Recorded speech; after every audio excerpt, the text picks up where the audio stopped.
টি-20 বিশ্বকাপের 2 ম্যাচে ধারাবাহিকভাবে খারাপ খেলায় চারদিক থেকেই সমালোচনার তীর ছুটে আসে সাকিবের দিকে। ভক্তরাও সাকিবকে বর্জন করার কথা বলছিলেন।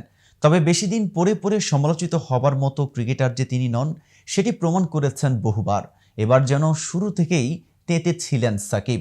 শুরু থেকেই তার বডি ল্যাঙ্গুয়েজ বলছিল সাকিব আজ প্রতিশোধ নিতেই মাঠে নেমেছেন। আর সাকিব সেটা করতে পেরেছেন বেশ ভালোভাবেই। দীর্ঘদিন পর ব্যাট হাতে ফিরেছেন চেনা ফর্মে। ডাচদের বিপক্ষে 50-র দেখা পেয়েছেন এই তারকা ক্রিকেটার। ডাচদের বিপক্ষে যে চ্যালেঞ্জিং সংগ্রহ পেয়েছে বাংলাদেশ, সেটি তার লড়াকু ইনিংসের উপর ভর করেই।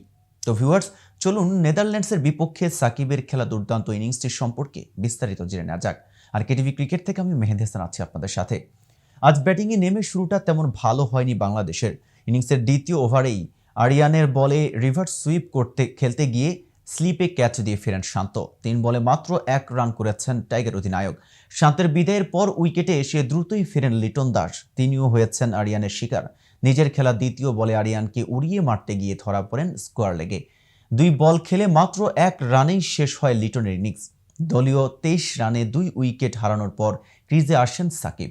এরপর তানজিদ তামিমকে সঙ্গে নিয়ে আক্রমণাত্মক ব্যাটিংসের দারুণ এক প্রদর্শনী দেখান সাকিব।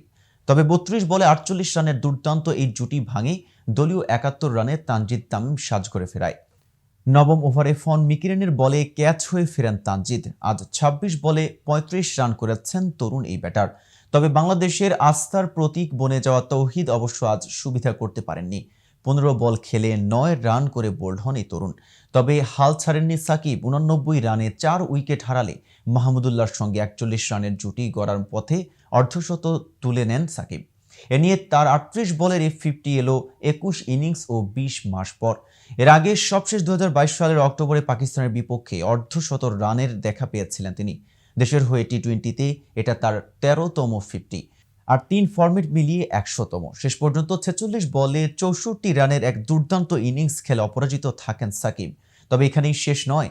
এদিন আরও একটি রেকর্ড গড়েছেন সাকিব। নেদারল্যান্ডসের বিপক্ষে ম্যাচ দিয়ে প্রথম বাংলাদেশ হিসেবে 2500 রানের মাইল ফলকে পৌঁছান তিনি। তার কাছাকাছি আছেন মাহমুদুল্লাহ রিয়াদ। এই মুহূর্তে তার নামের পাশে 2348 রান। 125 ম্যাচে 122 ইনিংসে সাকিব ব্যাট করেছেন 120-এর বেশি স্ট্রাইক রেটে।